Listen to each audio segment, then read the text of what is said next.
back to those of you who joined us this morning, and a fresh welcome to those of you who are joining us this afternoon. My name is Bill Parthes. I'm the Bernard C. Watson Director of Adult Education at the Barnes Foundation and the Curator of Faces of Resilience, shown here in Buchanan Hall. This session, we're very pleased to have with us two artists represented in the exhibition, as well as Nick and Victoria, who work using language as a means of transmitting and communicating similar ideas. And I thought maybe to start with, I'd just ask everybody to introduce themselves and maybe just say in a sentence or two why you're here. My name is Ronald Connolly, and I'm here to speak about the arts, maybe some experiences in prison. 51 years at that. I'm Victoria Mendoza, and I'm here to talk about my experience with Nick, teaching a poetry workshop in the Fairfax JDC. Yeah. Hey, I'm Nick Ritter, or Nicholas Ritter. Really excited to be here. Oh, this way. Okay. Hi. Again, Nicholas Ritter. Nice to meet you guys. I'm also here with Victoria to represent Poetry Alive, which is an education effort to go into juvenile detention centers and teach poetry to students. My name is Suave Gonzalez, also known as AS0834, former juvenile lifer, 31 years and 85 days incarcerated. I'm an artist, podcaster, and one of the originators that started the Restorative Justice Mural Arts program inside of SCI Grads Fund. Start with Nick and Victoria, the way that your project, the way that language works with particularly young people. How do you find that they take to it? Is it a challenge for them? Is it something they come to easily? And what's your role in sort of negotiating and navigating that? Yeah. So one of the things that we start with is seeing where they are as far as knowledge base goes, and then we meet them where they are. We continue to do that just as general pedagogical practice throughout the season, throughout the semester. But one of the things that we always come to, especially with younger people, is that none of them like poetry. None of them, they always think it's boring. They don't really make the connections between the things that they do like, the techniques they like in meter, rhyming, sound work, and what have you, that they already practice, like writing their own raps, writing their own songs.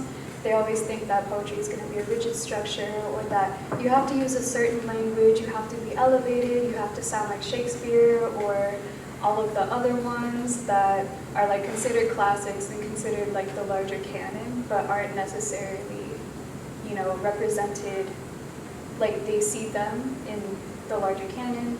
So what we start with, especially for this past season, was starting with what is your vocabulary base, what is your foundation, your hyperdiction, what words do you consider a part of your community, what languages do you call your own, how would you construct yourself in your own language, and telling them that it's you can use that in a poem, and it's going to be a poem, it's going to be high art, no one needs to add the value to it besides yourself.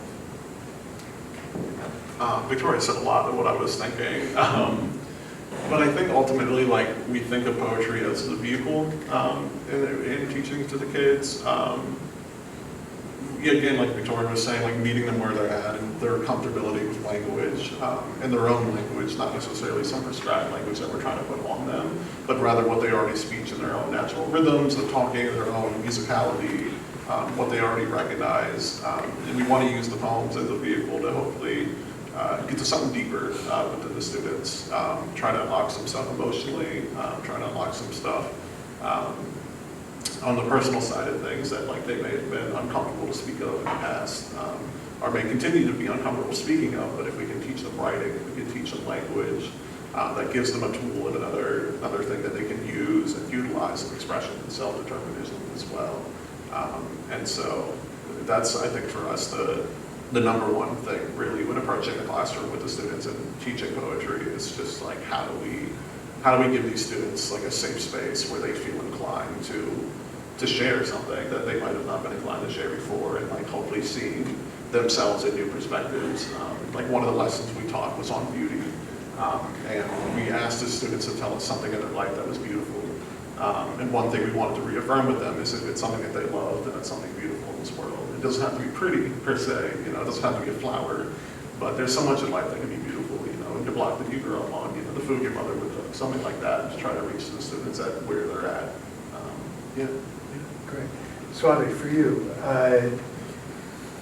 when did you come to art, and why did you come to art? I came to art in solitary confinement, which the first piece I ever created is out there. And it was, for me, it was survival. It was survival. Because when you're in solitary confinement, you're away from everything, from people, you're away from everything. You're in solitary confinement by yourself. And I remember before I went to solitary confinement, I seen this TV program, and the guy was using magazines to chip the paint, and I started doing it, and I just fell in love because I felt like whatever I needed to say, I could do it in art, and it could be as raw as possible. And I knew that half of these correctional officers would never understand it. They wasn't as smart as I was, and I didn't know how to read at the time. And I mean that not to downgrade correctional officers, but what I mean by that is that a lot of them looked at us, the younger guys in the prison system, as troublemakers, as they dumb, they're never gonna get it, they're gonna die in here, they're lifeless.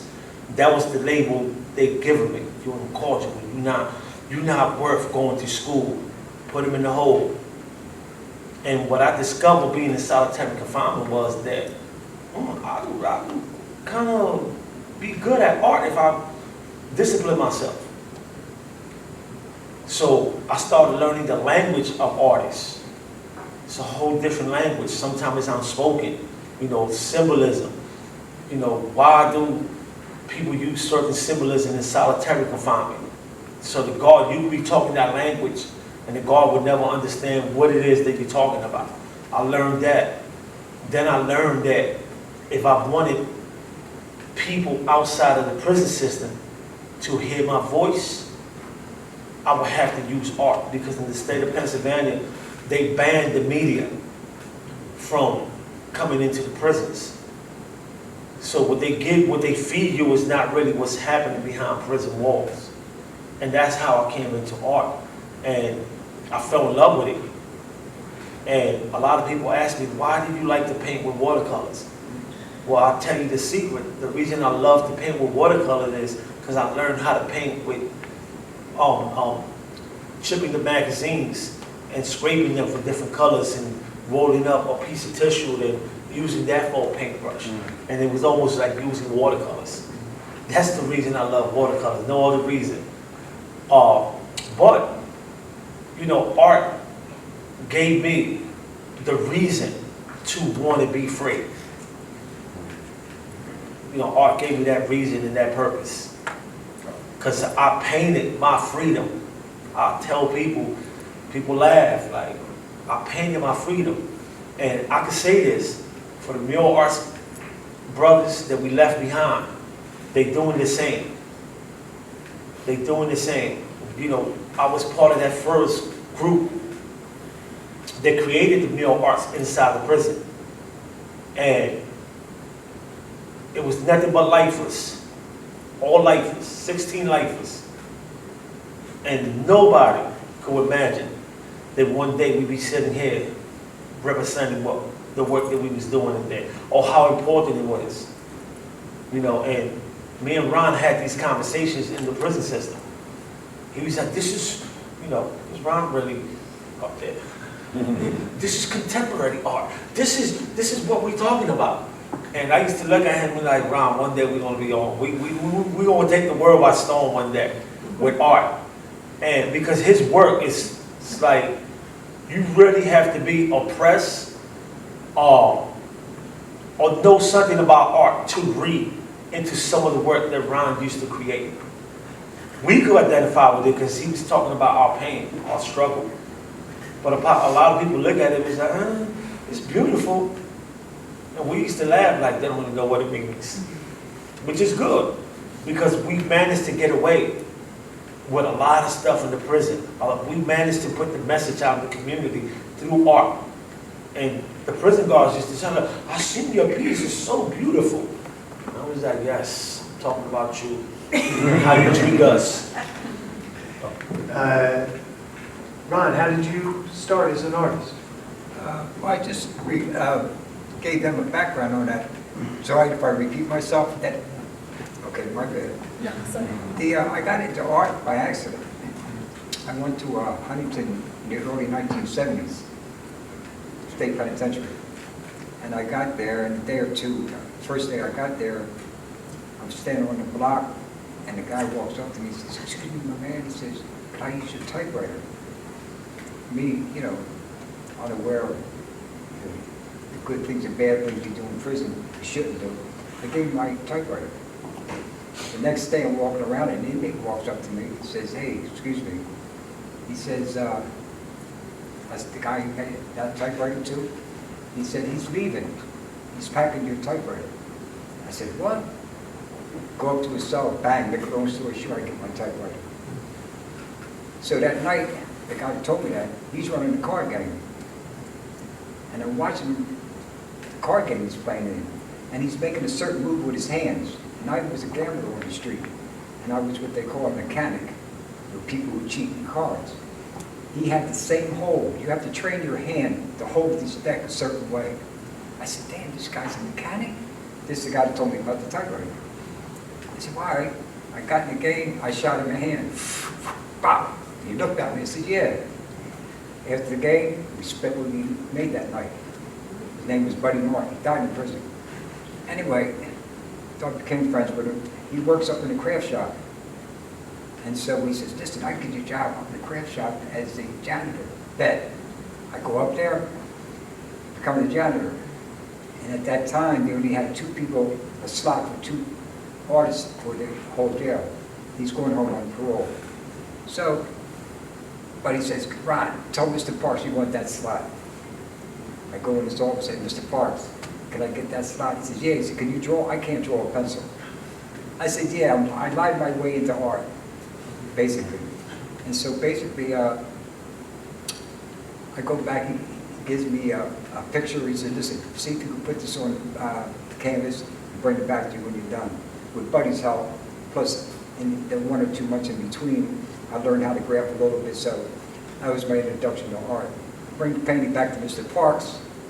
He says, bet. He takes me to this giant room, supply room, and I fell in love with it. The smell of turpentine, oils, wood, the brushes, and he was giving me this whole, it was like I was stealing. It was like Christmas, like, I can't even explain it to you. I had mixed emotions, but I was stealing. It felt like Christmas. And I'm saying, damn, I'm worthy of all this. And he wanted to take all this stuff back. And that's how I got into arts. And a year or 2 after that, they had Pell Grants in prison. At that time, they stopped it. Now they renewed it again. And, well, yeah, the same guy, Buddy Martin, I'm out in the yard, not too long after I get this job. And we're out in the yard. He said, Ron, let's take this GED test. So I had 8th grade education. I said, I ain't taking that shit. I ain't going to pass nothing. So he's smoking reefer. I was smoking reefer. He knows he said, well, take 1 puff. So I said, all right, bang. Before that, I took 2 puffs. He said, let's go take the test. I don't have it to this day, but I passed that test. I was guessing it every day. You're not endorsing anything. No. To this day, I was smoking. Anyway, not that people do their own thing. Anyway, not only smoking because of being noble, I did once in my life when I was free, and it made me paranoid. I never wanted that feeling again. So anyway, I take the test, and now that I get past the test, I get my GED, they allow you now to go to college. Luckily, I could go to college at Penn State. The teachers would come 2 or 3 times a week. And I met this artist named Stephen Grout. He's the one that really influenced me into art. And to this day, I'm trying to find him right now. He's a doctor of art now for Penn State. And I looked for him on Facebook, but he seems to be blank. I hope he didn't die, but a hell of a good man. But that's how I got into art. Hope I didn't make the story too long. We'll come back. We'll pick that story up because Yeah. it has, as with so many of your stories, really interesting twists and turns. Victoria and Nick, getting back to you, I'm curious. So the work that you do, how has it influenced your own poetry, or has it? Yeah, I mean, you know, I've been writing poetry for just a couple of years, and it's something for me that, like, this is my life now, right? And, like, poetry is the thing I figured out, you know, early on. It's like, this is the thing that I need to do to live, you know what I mean? But it was always, I guess I had a narrow view of what the arts could be, as in, like, constantly seeing the arts as a product, as, like, a thing I can produce on the page and show some people and maybe get some applause, and people might like what I'm showing them, or they might not like what I'm showing them. But it's a thing to show somebody. And I think through the JDC program, I was able to really see the process from a different angle, you know, to the students who had never interacted with poetry in their life before, not in this way, to like create it, you know what I mean?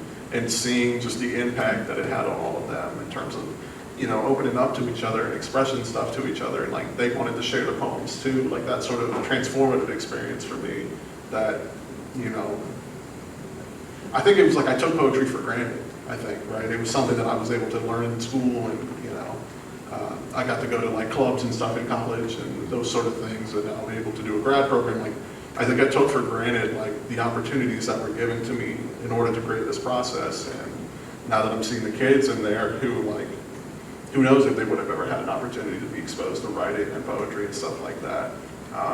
So I think when I write now, I'm more appreciative of like what I'm able to do and how I got to this point. And I think that impacts a lot of what I'm writing ultimately.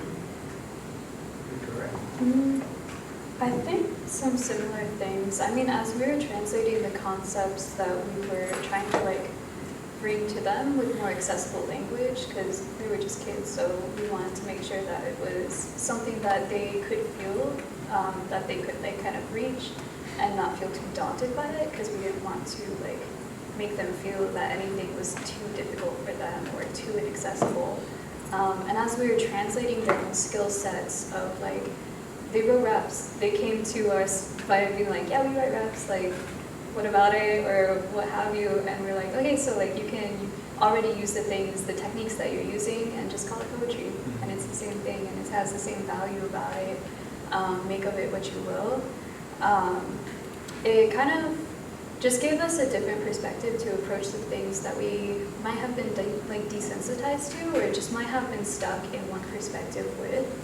And I mean, as we had them, we gave them plenty of writing time because we noticed that they loved writing. Sometimes if we were doing like a mini lecture, some of the students would already be writing in the book. And we were like, yes, more power to you. Like, come to this workshop, do what you need to in here, and we're gonna support you, and we're gonna call it what it is.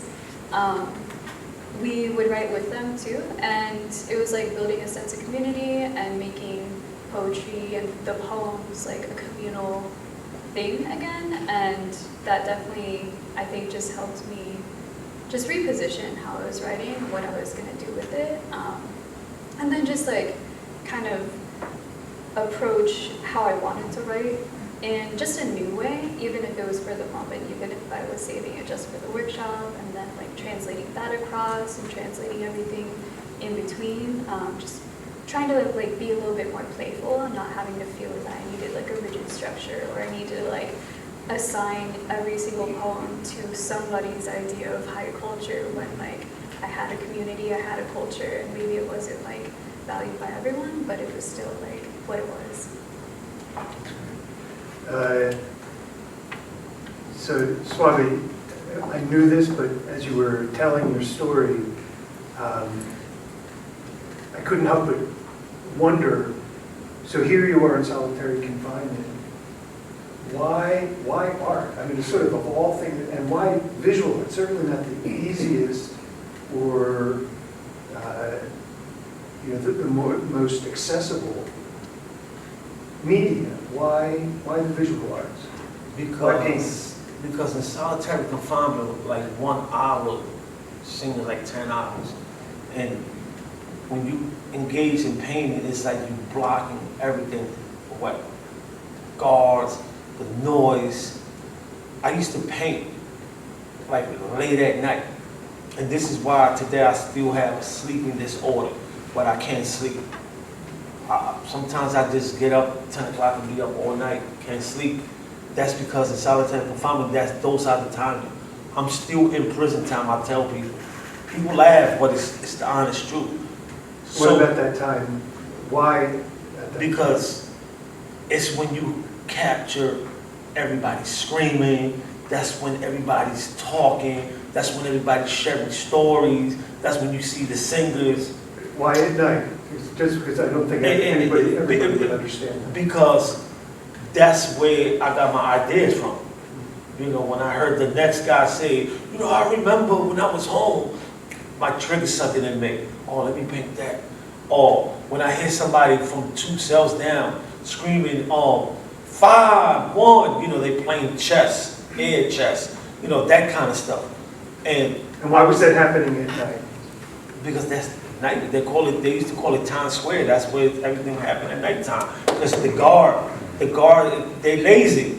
I mean, just call it for what it is. That's what I'm trying to. They don't want to make their rounds. The guards don't want to make their rounds. So if I want to go fishing, which is me putting a bar of soap, breaking my sheet up, throwing it under the door so I can reach the next man down the hallway, I could do that at nighttime and know that the guard in the bubble is not going to come running try to get my fish line.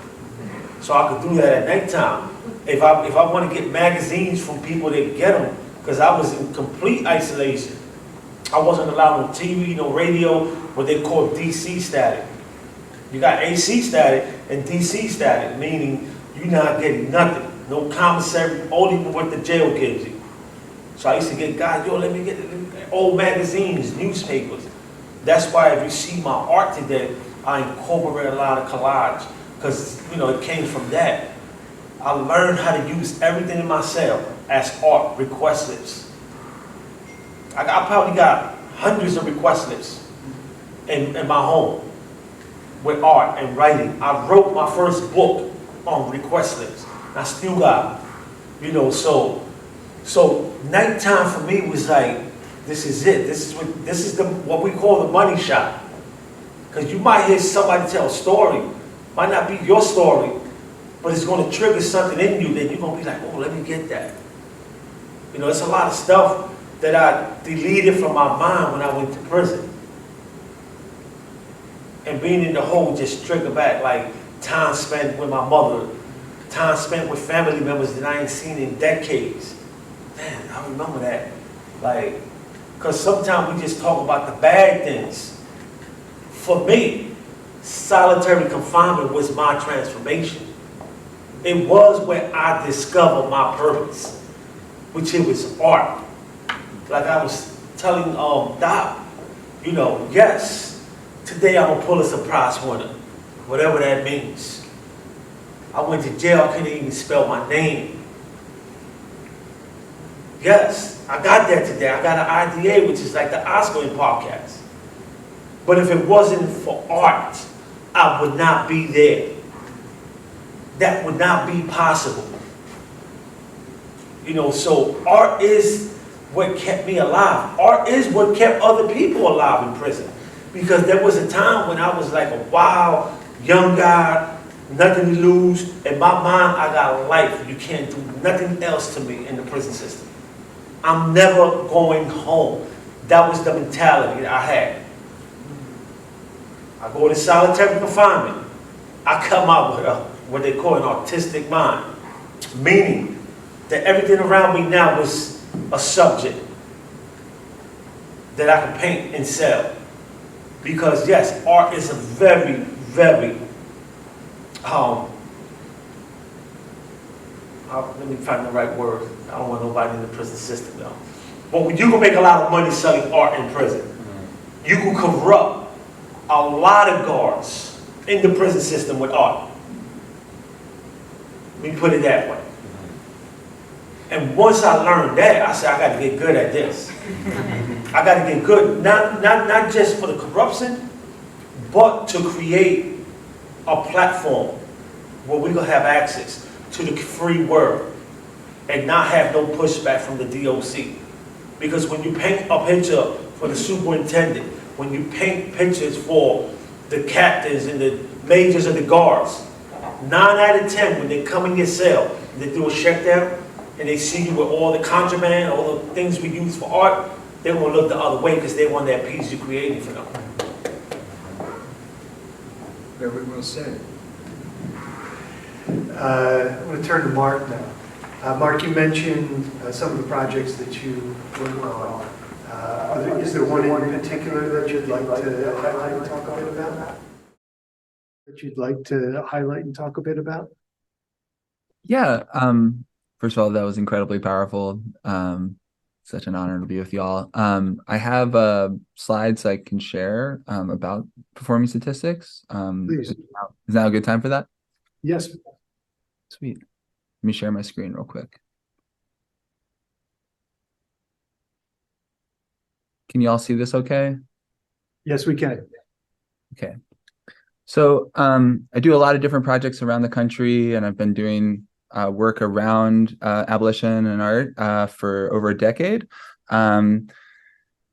I'm going to mostly talk about performing statistics, but just a very quick highlight of the projects I work on span many different genres, from creating monuments with women who were sentenced to life as children that imagines a future world where all women are free, to co-designing legal clinics with folks with criminal records and lawyers and artists where people get their records cleared legally, but also tear up their records, transform them into handmade sheets of paper that they embed with portraits, reverse mugshots, and forward-thinking writing, to co-organizing poster campaigns that have raised over $250,000 to bail out Black moms and caregivers that connect formerly incarcerated women and artists around the country, to public art projects that combine monumental banners and augmented reality and buses and interactive murals.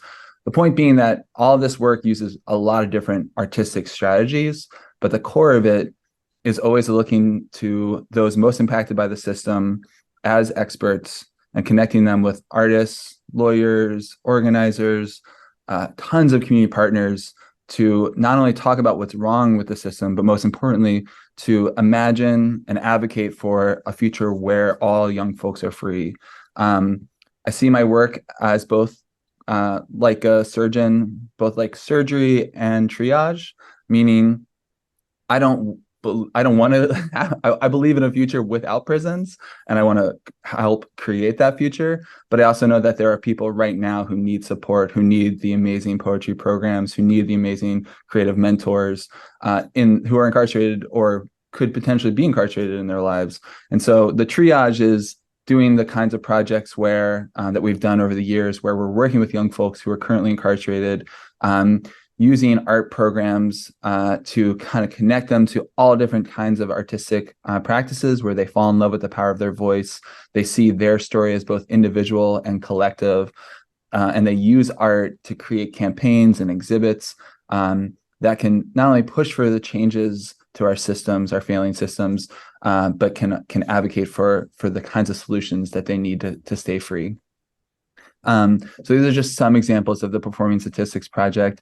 This project I started a decade ago in Richmond, Virginia. It was in Richmond for a long time, and now we work with campaigns around the country. So the work is really like partnering with local young folks to kind of come up with, what are your campaign goals? What are the kinds of messages? Who do you want to reach with your campaign? And then thinking creatively with them about what is the best kind of artistic strategy to reach them. Sometimes that's giant public art. Sometimes that's interactive installations. Always with our work, we know there's a lot of voyeurism around art made by folks impacted by the system. And so with our installations, we never want to create something that somebody can keep their distance from. If you're gonna hear these stories, you have to step up and step out of your comfort zone. So for instance, this piece you see here, where there's actually microcomputers behind the plexiglass so that when you press your hand on the teen's hand, it triggers an audio story. And if you let go, it stops playing. So forcing in every which way we can, forcing that human interaction, forcing people to kind of really immerse themselves in the stories and the dreams and the demands of young folks. It's also really important to us, our art has been exhibited in museums, universities, galleries, all that sort of thing. But it's also important that we're bringing this art directly to people who most need to hear it. So here you see the chief of police in Richmond doing our virtual reality project we co-created with the young folks in our project. We used our exhibit as a training space for police, social workers, teachers, anybody who's working with young folks. So sort of thinking about like, how are these exhibits not just, I believe in the power of art. And I also think that oftentimes we can't rely on it to do all the work for us. So I'm really excited about sort of seeing exhibits as not endpoints where we pat ourselves on the back and say, look at the nice thing we did, but really using them as classrooms, using them as organizing spaces, using them as places to go really deep with people, and using the art to kind of inspire conversations, reflections, action. While we do work, we spent a ton of time building out beautiful exhibits. We also know that museums and universities have self-selecting audiences, right? Only certain people go to certain spaces, only feel comfortable in certain spaces, only have access to those. So how do we make art that also goes down to the street? So we work with the young folks in our projects to create people-powered art exhibits where hundreds of t-shirts are printed, protest signs are made, protest chants are written by young folks, and we work, organize big events where, thousands of people march their art down the street, or transform the art into giant backdrops for press conferences. Kind of the last set of projects I'll just like lift up.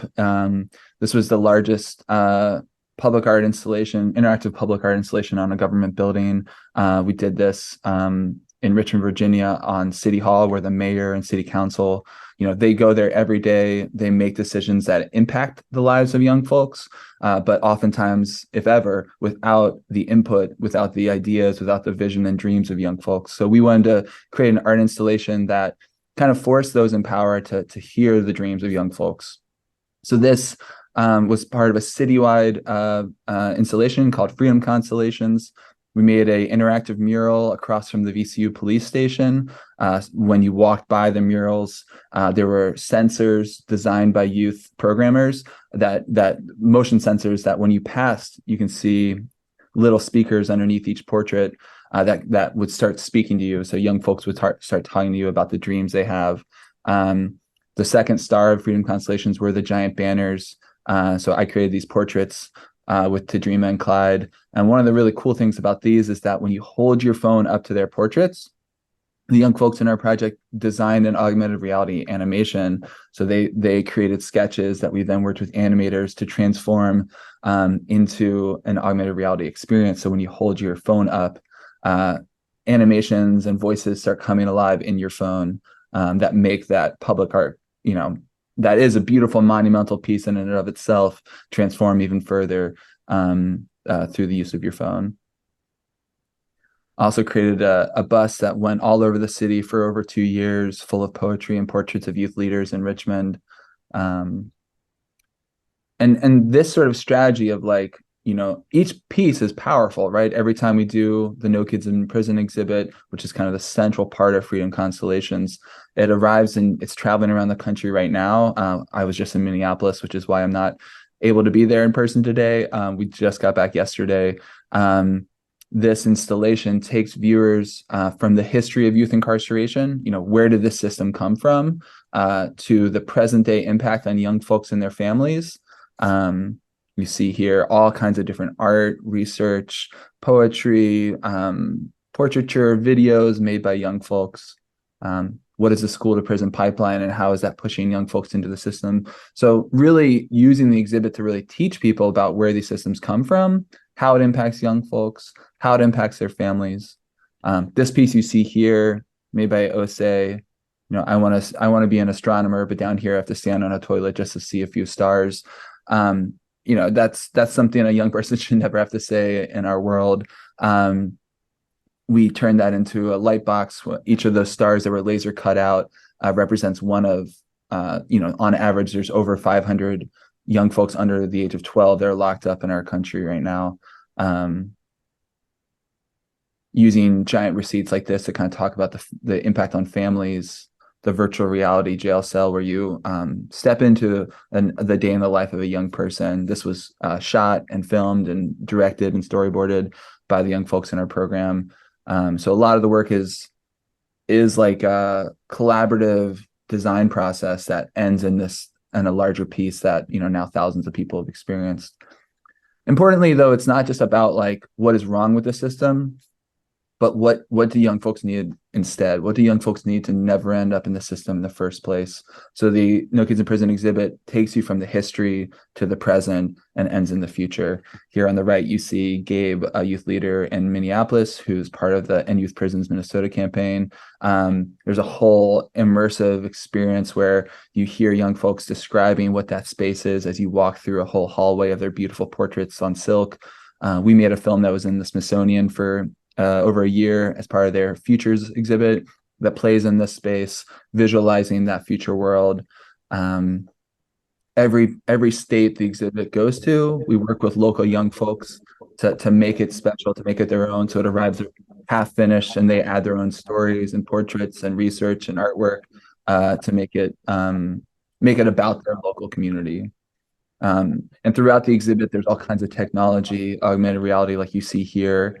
We work on a new piece with each campaign we work with. And you can kind of see what that looks like when you hold it in your phone.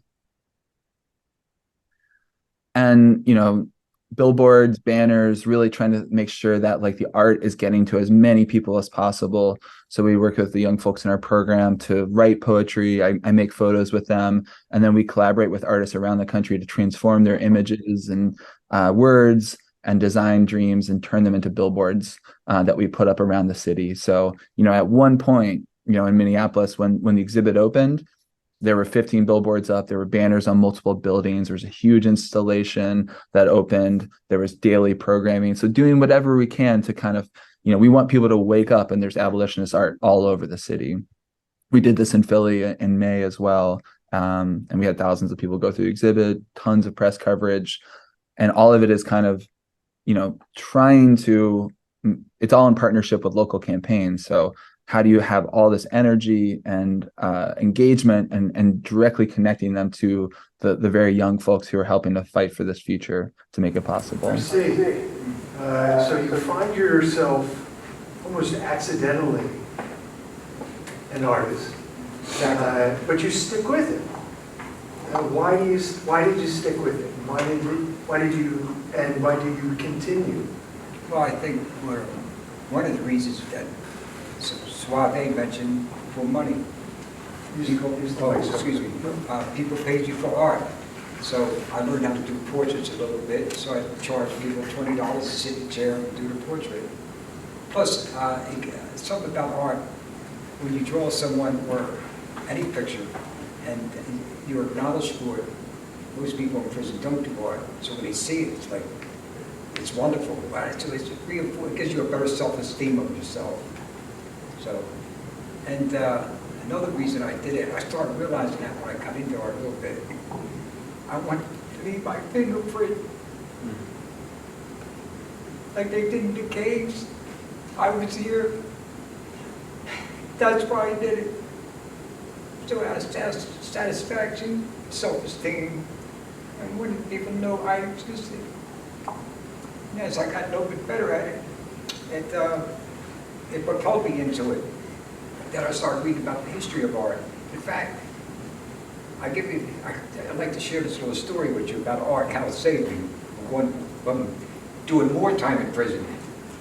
One day, I walked on the block, and was going to my cell, and the inmate walked up to me and said, "Hey, Ron," he says, "there's 3 guards at your cell. I think they're going to search your cell." And they had a metal detector with them. So I go to the cell, "Conley, come on in there." Right? So they start searching my bed with the metal detector, start searching my commissary bag, and searching here and there. And then about 15, 20 minutes later, they're about to leave. And nonchalantly, the one guard went by the wall with his metal detector. Bang, it goes off. I had an X-Acto knife behind that wall, big one, really sharp. So, what? They made a big thing of it. I go to hold for 60 days. They indicted me, they charged me. This is when I was at Pittsburgh prison. So they indicted me. 2 months or something later, I go to court with 2 guards, and put me in a van. I go to Allegheny Courthouse. So I walk in and the courtroom, and when I walk in, there's 2 cops there, Pittsburgh cops, and there's a secretary sitting, a woman there writing something.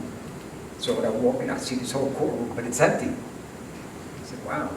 And all of a sudden, as I'm looking around, the guy in the suit walks up and says he's the DA. He says, "You Mr. Conley?" I said, "Yes, sir." He says, "How do you plead?" He's got these papers in his hand. I said, "Innocent."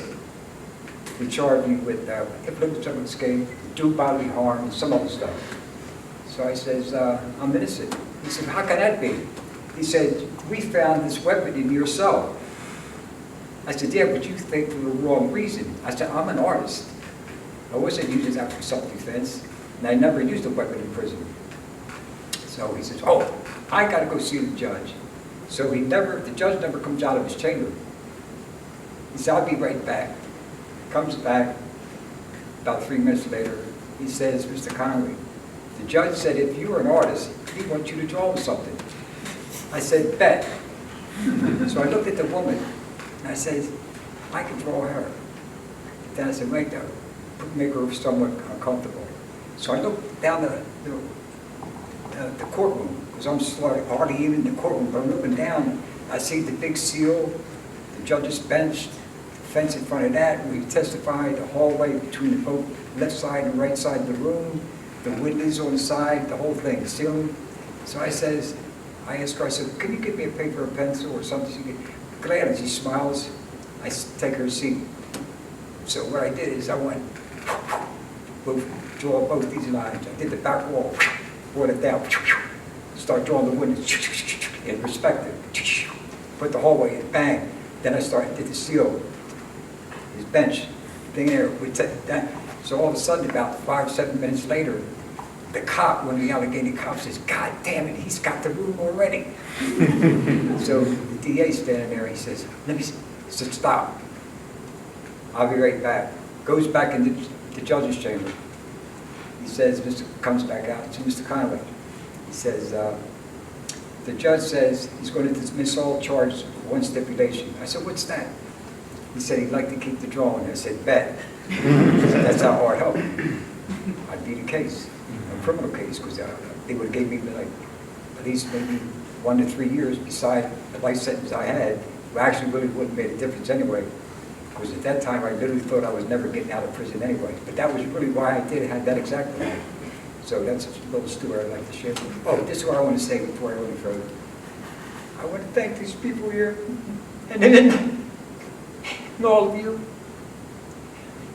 because it's important. He knows you's reaching in to the prisons, that humanity that you's people bring is what allowed us to live. It made us feel human. And I just can't put in words the importance of education in prison, art in prison. That gave us a link back to humanity.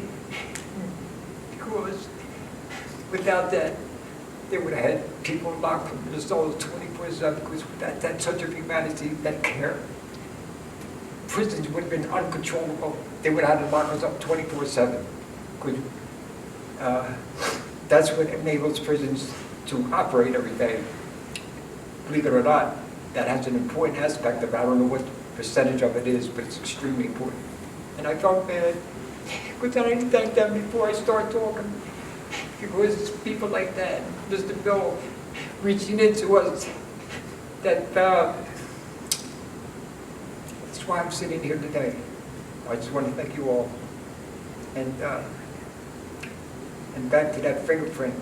I seen you had a fingerprint there too, so we think in common. The artist over there, that fingerprint, I wanted to leave my fingerprint. Because I was nobody. But through art, I got a better self, appreciation of myself, and also the world. I learned about culture, history. So I got to think the prisons also, not just people, right? The prisons, everything's bad about it. Seems like everything's bad about prison, but it's not. There's times that you go to school, you can study. And one thing prison gave us that most people out on the street did not have, we had the luxury of time. It was time that gave me that.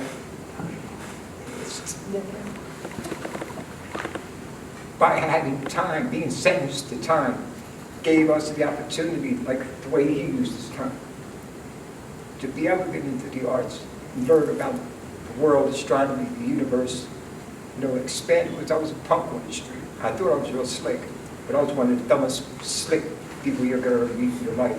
To spend 51 years in prison, you had to be awful dumb. Believe me. But I cannot, I know I'm being redundant here, but I cannot overemphasize the people in this room and people similar, out there, that we need you in prison.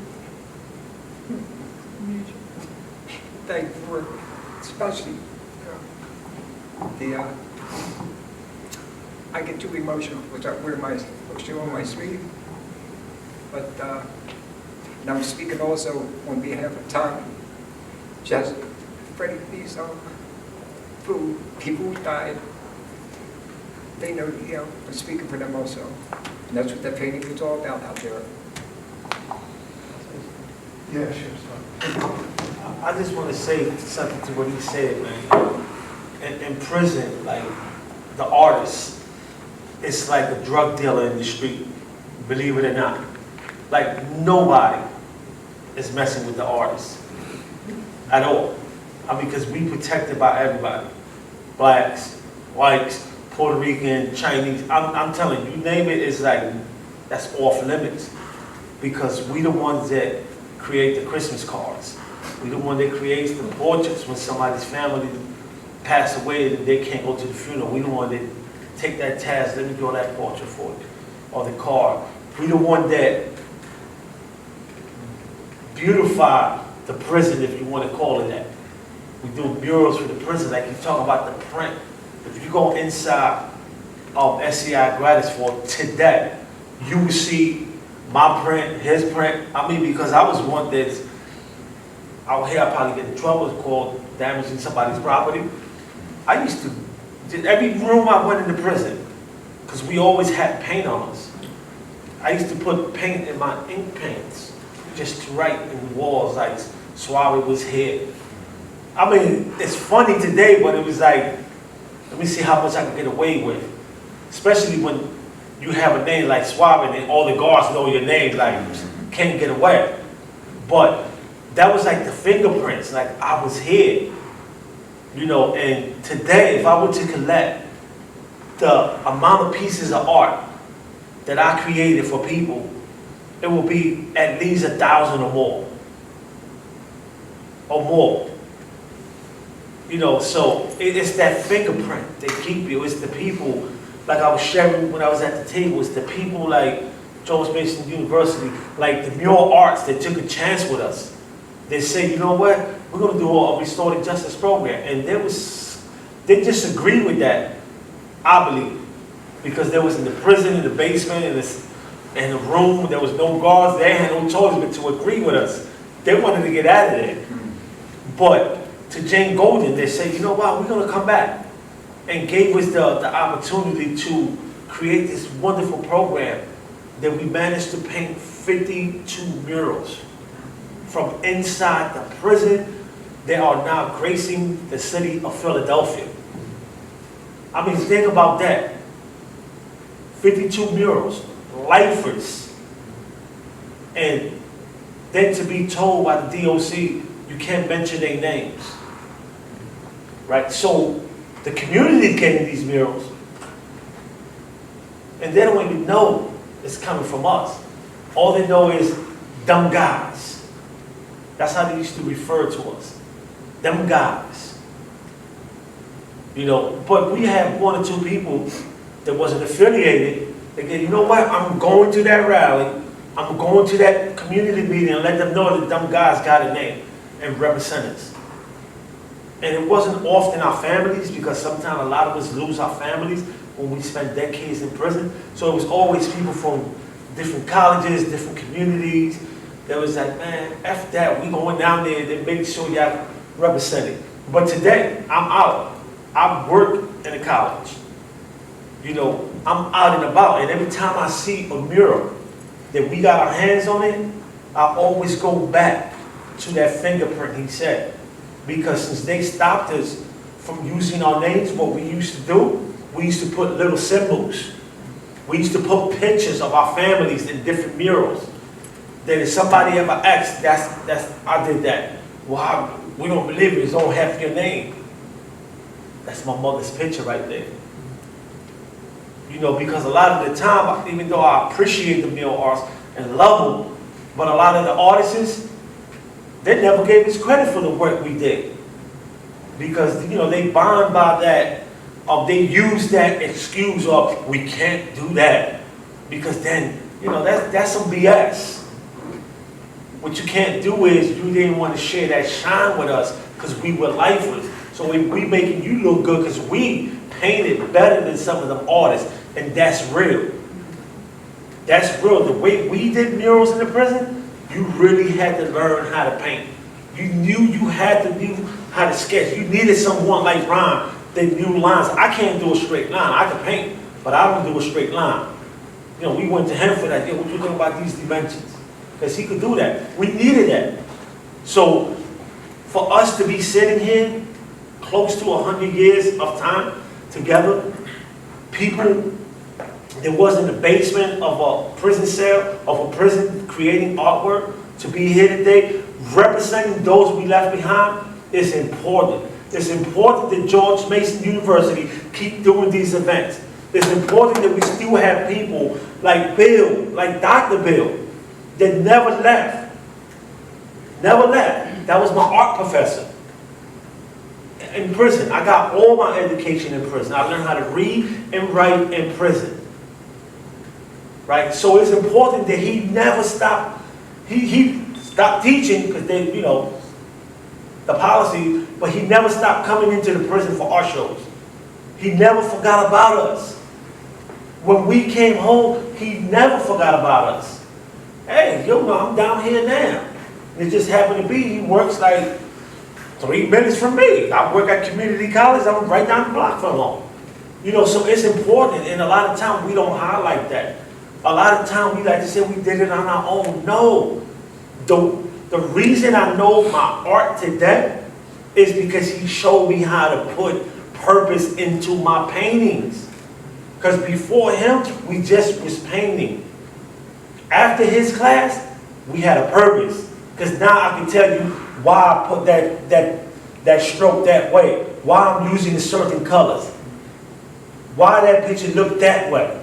I'm able to stand there and read a picture that might be a flower for somebody else, but to me means something else. Because I'm looking at what I learned in his class. This is the importance of education behind walls. You know, but sometimes, and I gotta be honest, a lot of people come into these prisons and they're coming in just to get a name in the social justice arena. Oh, I went to the prison and I taught this class. Or to use it for a grant. That's not what they did. That's not, because I know for a fact he ain't getting paid for all them headaches we gave him. And he gave me a B+. I want to say that. I want to say that. You know, so, you know, it's important that we, the good and the bad. The good is that we got people like him that's pushing this, that's making sure that other people outside of Philadelphia hear what's going on. Because the state of Pennsylvania is probably one of the worst prison systems you're still gonna have. The worst. Can't even have a pencil. They want to chop your pencil this small. Can't even have paintbrushes no more. You can't buy paint. You know, so little by little they're killing the arts. Because they know, before they caught on to it, 20 years later, they realized that art was the tool that prisoners was using to relate the message to the world. Once they caught on to that, oh, you can't be part of the art program because you're level 3, or you can't do this because this paint it's created with some chemicals that might blow up the jet. Is you serious? But if one of them superintendents wants you to do their pictures, you would get all types of contraband paint in there. You would get the top of the line paint. That's a fact. That's a fact. If one of the superintendents want a writing class because it's keeping the young fellas from wilding out, Nick right here is going to come in with 1,000 pads and pens and pencils. But if they don't want it, oh, excuse me, sir, you cannot come into the institution. You can't even bring a piece of paper into the institution in the state of Pennsylvania. Am I right? You're dead on point. So what I'm saying is, like, the DOC playing both sides. They got all the publicity they wanted out of us, right? From creating these murals. All the publicity. All you heard was like, Greta's for prison is creating murals for the city. That was cool with me. It was cool because in the back of my mind, I was like, I know I'm gonna get out because I knew it in my heart. So when I do get out, you ain't gonna be able to stop me. Because where they messed up at, they gave me the opportunity to learn art and to learn how to read and write. The DOC did that. If they would have never put me in the hole for 7 years, I probably would have been dead in prison. Dead. Once I learned how to read and put my words into the art piece, that was done. Because I was like a journalist with art. You know, I did art with commissary items. I did art with beans from the kitchen. You know, so what I'm saying is, it is important that the people in this room don't stop supporting the mission, which is no matter who's in prison or who we are human beings. We are human beings because if I tell you that I spent 31 years in prison, you probably think he did something bad. That's what comes to mind. But what about if I tell you that there is evidence, a statement, that the police identified somebody else as the perpetrator, but since they couldn't catch that person, they said, well, you got the case, buddy, because I refused to tell on somebody. That's evidence, public information. You know, so please, whatever you do, support the arts. Support the Mural Arts program in Philadelphia. Let's make sure that he keep a job, no matter where he at around the world, that deals with reaching back into the prison system and bringing that voice out, because it's important.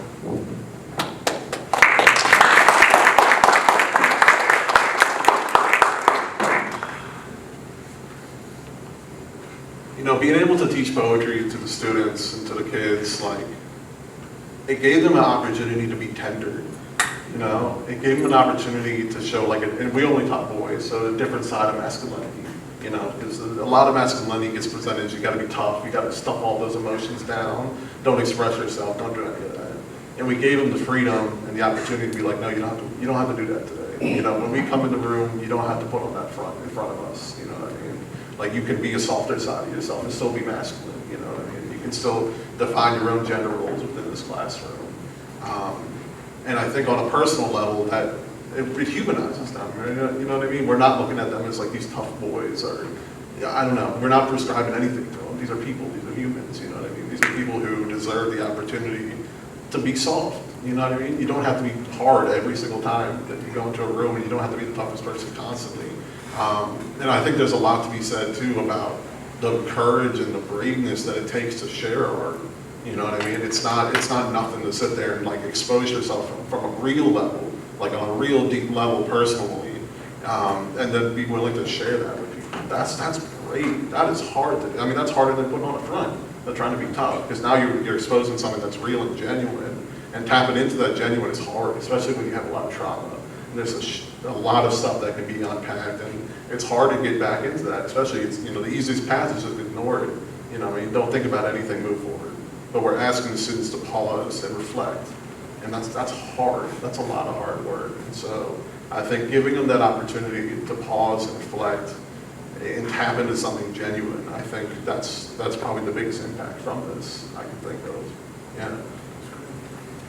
I think just to annotate on that, we weren't like going in and kind of being like, you have to be vulnerable, you have to like move into the catharsis, but we noticed that that's what they were using the writing as a vehicle to do, was to talk about like their family, things that they regretted, all of their hopes. And you weren't guiding them in that way? It Oh, came no, out man. naturally. Yeah. I can't speak for Nick, but as a, like, I don't see myself being like, okay, now you gotta talk about your feelings about it. But when they were reading the poems, and when they were writing their own poems, like, they kind of just like decided on their own individually that that's what they wanted to do with the poems, that's what they wanted to do with the writing space. So we just acted as like a support system for that, you know? And before they got into the softness, before they got into like initiating the workshop model where they're like going to each other, building good community, being like, hey, read this right quick, let me know if it's fire, let me know if I gotta like take something out, spell checking each other, even though we're like, it doesn't need to be perfect, like no one cares about that here. We let them, like, we kind of just, I guess, met their discomfort with acceptance and met their resistance with acceptance. And I think just like, you know, patience, not that it was like a large thing for us to do, but we were like, listen, like, it's hard, you're in a very difficult situation, we don't know anything, you know, about your situation, and we're just going to like, whatever you're willing to bring, even if you're like, you had a bad day and you kind of don't want to engage with anything, if you just want to be there, if you just want to sit there and just kind of like exist by yourself, then that's what you got to do, and we're going to respect that. So once they saw that, they started to build community, I think, and I think they just got enjoyment out of like having that space where they weren't necessarily like constantly reminded of the environment that they're in, because that was one of the things that we wanted to do. And that's why we chose to continue with the one poet. There's another poet who is actually an abolitionist. He was in the prison system, and now he is advocating for more literacy across prison systems and trying to make sure that's like sustained and it won't get taken away. We thought about introducing that to the kids too, because we thought that that'd be interesting work. We thought that they could connect to it, but we were afraid that it would remind them too much of things that they didn't need reminding from, like from us especially, when they're constantly in an environment that's like kind of delegating them to one specific identity. So we move more towards like, let them be kids, let them be people, let them decide what they want to do with this time, and let them just like enjoy being celebrated for whatever choices that they're making creatively, artistically, you know, whatever they choose to share, whatever they choose to kind of write down and then just protect for themselves. Like, we're going to respect all of the choices they make. Thank you. Before I turn back to Ron, Mark, I'm impressed by the balance of engaging with those that have been directly affected from the carceral state, adjudication in general, and an outside audience. And I want to ask you about that aspect of it, because this is not a topic that everyone is willing to think about, for one thing, and many people have made their minds up about it regardless. What I'm curious about is what kind of reception have the kinds of very visible and emphatic projects that you've done, like you showed us, what sort of feedback have you gotten from the public? Have you gotten pushback? Have you gotten negative reaction? Do you have a sense of how the wider public accepted or thought of your work? Or Yeah, view your work? Yeah, absolutely. Thank you for that question. So I could answer it in a bunch of ways. I would say that there's ways in which we know how people respond to it because we do like surveys, we do reflection questions for folks who come through our exhibits, and the surveys, thousands of people have gone through the exhibits. We, almost across the board, like 85% say they're more committed to, believing in, advocating for a world beyond prisons. So I think like in that sense, like the general public, I think it's having the impact that we want, and it's doing that not because I'm saying anything, but because all of the young folks, all of the partners, all the advocates we work with have helped create like a space that's like intimate, that is story-based, that's solutions-based, and really like brings people to that future in a really beautiful way. But I think on a larger level, for sure, we've gotten tons of pushback. We worked in many different states in many different contexts, training police officers with the exhibit, for instance. I've seen police officers cry from the exhibits, and I've seen people say horribly racist things. I think actually in Philly, we just did, with Mural Arts, a huge version of the project. And interestingly, like, the exhibit went off amazing. We were trying to get the city to agree to put a giant banner on their main government building. And they said to us, like, we believe that some kids need to be locked up. And that's not even what we're talking about. What we're talking about is like, it shouldn't be so radical that we can dream of a future without prison. It shouldn't be so radical that, when we, one of the buses you saw in the presentation, that was in Richmond. We proposed another one to Philly, where it's literally just beautiful portraits of young folks and their poetry. There's no political message, it's just about their dreams. And they said this is political. And so those are just a couple instances where like kids of color expressing joy, expressing their dreams should not be a political advocacy thing that you have to go through all these hoops to get approved. It should just be something that we get to see. And that's just sort of like, it's interesting when in Richmond, the Catholic Confederacy were able to put up this massive installation that probably a million people saw in City Hall, but in these more progressive quote unquote spaces like Philly, sometimes it's infinitely harder. So it's across the board. We do really think about trying to gauge, is this actually having an impact? And so we do a lot of reflection with people who go through the exhibit, we do the surveys and all those sorts of things. Because I'm doing this work because I want it to be effective. I'm an activist. I want this to reach certain goals, and sometimes it's hard to know if it's what kind of impact is happening. And sometimes, like in Virginia, we were part of a coalition that closed the youth prison, and that was a huge win. And we've been part of other legislative wins as well. So sometimes it's really obvious is what I mean. And sometimes you're like, billboards, you'll never know if that's impactful. But that's reaching people. So hopefully that all of these strategies, one by itself might not, get you to where you're trying to get to, but collectively, the exhibit, the billboards, the buses, the advertisement, the programming, all can get to a really deep and powerful place. Thank you. So we're concluding with the idea of impact and effect and legacy. So Ron, a year plus out after 51 years, Art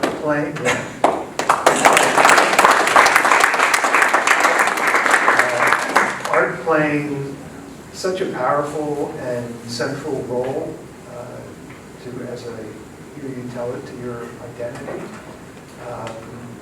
What role do you see art continuing to play as you look to the future? I was just telling, there's a person here, his mother, Eric. He's an artist, and he was my cellie in prison. I was just telling him outside before we came in, we're going to develop a room to do art. I'm going to try to make a living of it, because right now, I help my brother's business out, I clean trucks, but truck is not my... It's not your my passion? Exactly. Cleaning trucks? And I think that I'm, especially him, because he's a hell of an artist. And, but I'm good enough, I think I can make a living on it once I get serious. So that's, I'm going to try to make a living doing art, contribute to it. And I would like to, besides doing art, I would like to do some of the things these people here are doing. You know, people who are concerned about human beings. I'd like to go back into juvenile places as kids. I feel real good about doing that. I think I'll have something to teach kids. I think that's a great place to end, because we're talking about both juvenile, Yeah. who's at the beginning of the journey, and those that have gone through that. So maybe a place to conclude is to ask, imagine you were meeting with a group of kids. What might you tell them? What I would tell them is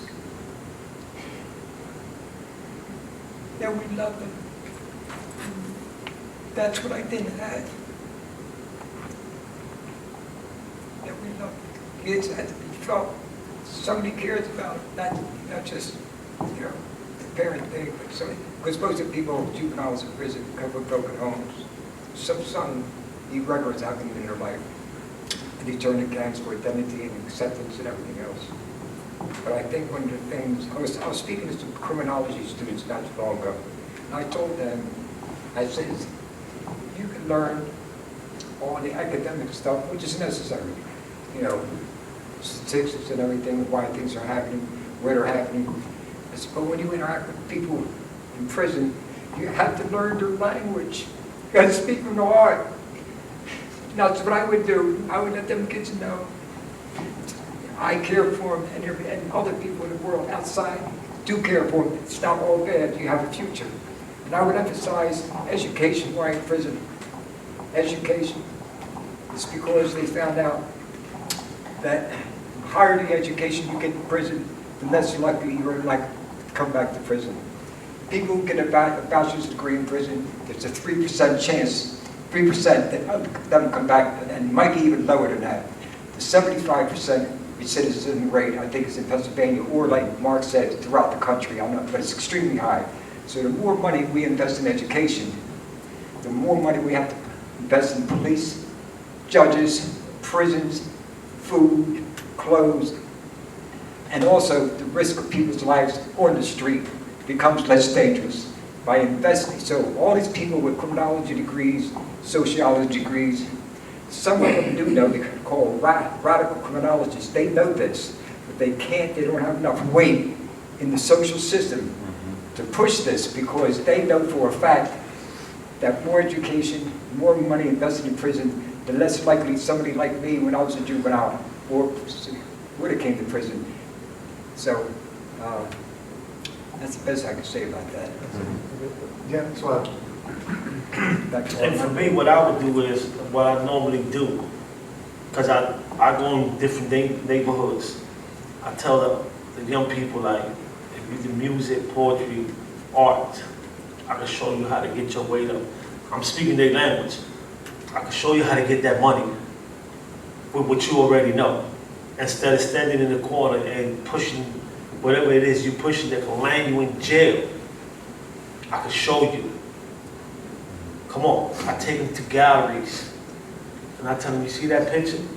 That picture right there in prison, you probably get $20 for it. Out in the gallery, you would get $10,000 for it. Easily. They be like, I didn't know that. Come on, let me show you. For young people that want to get into media, I tell them, I co-own an internet radio station. Y'all want to do a show? I had a group of kids that want to do the College Breakfast Club. They debuted it 2 weeks ago to 174,000 listeners, right? So I tell them, let me show you. Because sometimes the younger people think that because they there and we here that we don't understand. I tell man, I'm still you, because you go to jail for 30, 40 years, but you still coming out feeling like you're 16, 17, because your growth stopped when you went to jail. So we're not too far. Let me help you out. You know, because it's different when you tell somebody you gotta do this and you gotta do that. But it's different when you show them, like, yo, here, and invest in them. And that's what we need to do, invest. Instead of just telling people, you wrong, you're doing this wrong. All right, come on, let me help you. You're an artist, let me introduce you to Bill. Why? Because he might get you a little spot, one little picture at the Barnes Foundation. And when you submit to a gallery, oh, I see it at the Barnes Foundation. Now you're on top of their list. Like, oh, Barnes Foundation, let me see your work. You know, so it's things like that that we need to offer to younger people. You know, because people talk about reforming the system. It's impossible. You are never going to reform the system unless you eradicate the 13th Amendment. We can talk that stuff. We want to reform the system. How? You're not. Stop. But we could change the system if we get enough people from going to prison. Because the less people that go to prison, the state is forced to close some of them prisons. You know, the more people that go, the more prisons they build.